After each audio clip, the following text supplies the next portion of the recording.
I'm Bob Hallmark in Longview today. I'm at the Great County Courthouse, and as you can see over my shoulder, we are under overcast skies today. Some much needed rain has come to our area over the past couple of days. Rain needed because of our current fire situation. Now, a lot of folks might think that because it's rained that the burn bans will be lifted. That is not the case here because fire danger remains imminent. And to talk a little bit about that, we're joined now by Great County Fire Marshal Mark Moore. Mark, I guess a lot of people are wondering where are we right now? Now we have had a little bit of rain, but we want to tell people that we're not out of the woods yet here. Correct, Bob. And we have had some sporadic rains around where portions of the county have received half to 1 inch of rain. There's other sections of the county that have missed it totally. So therefore, our fuel moistures have remained high. We watch the KBDI, daily, multiple times a day, just to see where we are. Today, we're at 708. Anything that's above 625 is critical fire weather. Okay, let's explain something here that's very important to most people that maybe you don't know. He just said something, the KBDI, Correct. which is a very important indicator that fire marshals go off of what the fuel situation is out there, the dryness, the heat, the things of that nature.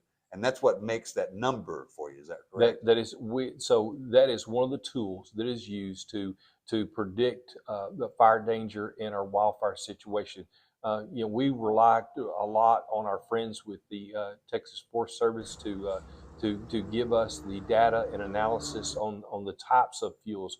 Our low grade fuels, 10-hour fuels, 100-hour fuels. We're in the pine thicket of East Texas. We always go back, and I know this has been said multiple times. 2011 fire season, we have had very few fires that have reached that critical stage, and I contribute a lot of that to quick response from the fire departments that we have in our community. I contribute that to the public being very aware, and when they see something, reporting that. We're out there. We respond to multiple different smoke calls a day. We've had a lot of these storms that have come through that have been lightning producers, in which those lightning, when it hits these dry fuels, the other night we had one in the Sabine River bottom where it hit a pine tree.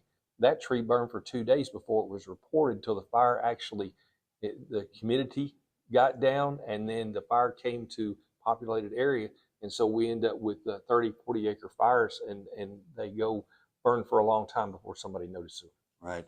And now that's another important thing that we want to make clear here is that there's been an enormous amount of manpower and equipment devoted to fighting the fires in East Texas, and you've all seen them, these enormous forest fires that have happened. A lot of those firefighters and the equipment that they have actually gone back to their home states. Now, some are still here, but they have gone back to their home states. But we do want to caution people that this is not the time to take it that you can actually burn right now. We've seen the rain. Our humidities are up. Today's a wonderful day out there, for if you want to just get out. But for fire weather, this gives us that sense of the lull. And then next week, we go back to that dry, low humidity. And then, we have some wildfires that break out. And the rural departments, our volunteer departments that are out there right now, these are people who volunteer their time. They have regular jobs that they go to, and they're stressed to the limit right now. I mean, they're just even out there. Longview has had crews that's been deployed to out west to combat some of the larger 4,000 and 5,000 acre fires right now. So those resources are moved across the state where the need is.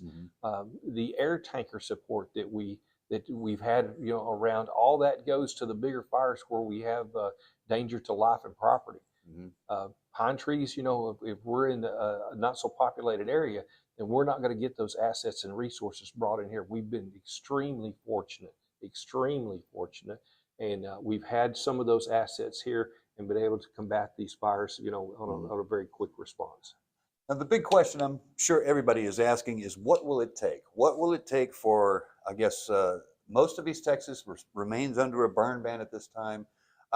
you have said before many, many times that a saturating rain over a long period of time usually gets us out of a situation That like is this. correct. That is absolutely correct. If we could get multiple days of a good slow rain that brings our field moistures up, because right now these rains that we're getting, the soil is so dry, it just absorbs all that moisture up and it doesn't have time to generate or get our fuels back to a non-critical state.